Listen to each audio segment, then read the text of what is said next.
Investing in Section 8 housing can be an excellent strategy for some, but while low-income housing is essential in the rental market, there are many considerations for investors. Today we'll go over the basics of low-income housing and how to invest in Maryland. The Housing Choice Voucher Program, commonly known as Section 8, is a federal program developed by the Department of Housing and Urban Development. It aims to provide safe and affordable housing to low-income, disabled, and elderly individuals. That said, there are two different types of housing assistance provided by the Section 8 program. The first is voucher-based assistance, which helps participants secure safe and suitable rental homes in the private market. The second type is project-based assistance, where vouchers are attached to a specific unit or building. Let's start with some basics on who qualifies for Section 8. To qualify for housing assistance in Maryland, households must meet certain eligibility criteria set by the U.S. Department of Housing and Urban Development. Some of these requirements for Maryland residents include income limits. Households must have income below a certain threshold, which can vary depending on the household size and location of the housing unit. Citizenship or immigration status. At least one household member must be a U.S. citizen or have eligible immigration status. Background check. Adult members of each household over the age of 18 must undergo a criminal background check. Rental history. Section 8 applicants must have a good rental history with no prior evictions or outstanding debts. And lastly, other requirements. Individuals or families applying for Section 8 must meet other eligibility criteria, like housing needs or family composition, as designated by each housing voucher program.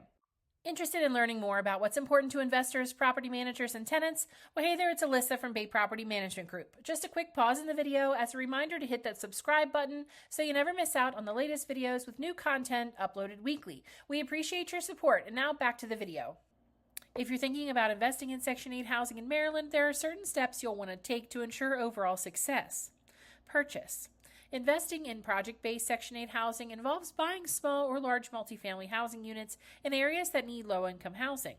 It may help to work with realtors who specialize in Section 8 to help you find properties that work best. Inspections and approval. Then you'll want to work with the local public housing authority to get approved to participate in Section 8.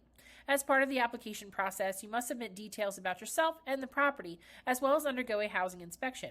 Keep in mind, Section 8 housing also requires regular inspections to check for hazards like lead-based paint, structural issues, and more. If your property doesn't meet these qualifications initially, or an issue arises after move-in, owners must make the necessary repairs in order to move forward with the housing voucher program. List the rental. Once you pass the property inspection process, it's time to come up with your standard tenant selection criteria and make it public along with your listing details. Just don't forget to list your rental on the many free sites offered through the Section 8 program. Secure your tenants. Next, you'll need to interview applicants, complete showings, and screen interested tenants based on your standard qualifications. Once a tenant is approved, it's time for both parties to complete the necessary paperwork with the housing office. And the final housing processes. Once all paperwork is submitted, the housing office will determine a reasonable rental rate, and if the applicant's portion is less than 40% of their gross monthly adjusted income, the application will progress. From there, the inspection is scheduled, and the leasing documents and housing assistance payments contract are signed. All that's left to do now is hand over the keys and ensure a smooth move-in day process for your new tenants. It's true that some investors shy away from investing in Section 8 housing, and there are several reasons for that. After all, it has a number of risks, including rental pricing regulations, difficulty evicting problem tenants, and difficulty selling properties into the free market. However, investing in Section 8 also has many benefits too, especially if you have a skilled property management team on your side. So let's take a look at some of these pros and cons. The benefits of investing in Section 8. Lower vacancy rates. There's typically high demand for Section 8 housing, leading to lower vacancy rates than market rate rental properties. Additionally, Section 8 leases typically have longer terms, providing more stability for the landlord. Pre-screened tenants. Another benefit to Section 8 housing for investors is that tenants are already pre-screened. This doesn't mean you should forgo your own screening process, but in order to qualify for a housing voucher, tenants must meet certain requirements. Financial reassurance. The government provides a portion of the rent directly to the landlord, offering a reliable and steady source of income.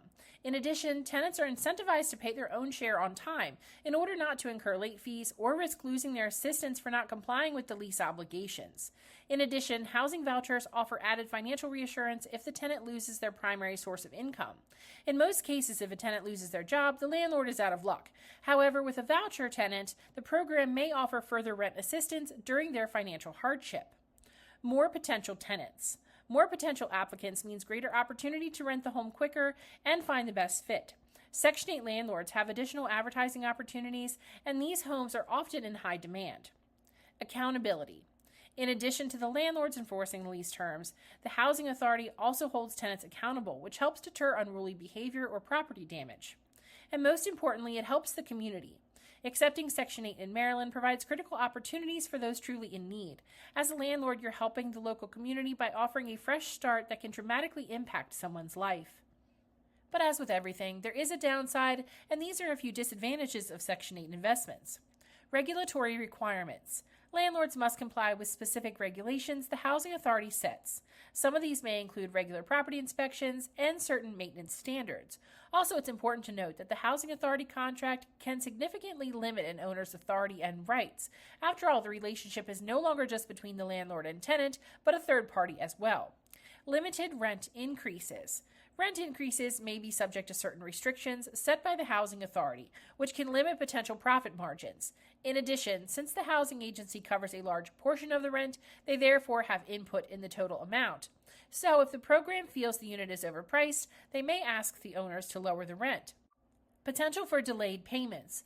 While rent is generally reliable, there may be occasional delays in payments due to administrative processes or issues with the housing authority. And differing housing programs. In some locations, housing offices are helpful and understanding. However, not all agencies are created equal, and some can be slow and uncooperative. Thus, if something goes wrong, landlords are at the mercy of the government employee who, in many situations, sides with the tenant. For expert insights on a variety of rental industry topics, check back in for weekly video uploads, and don't forget to hit the notification bell for exclusive updates. Thanks for watching, commenting, and subscribing. We will see you in the next video.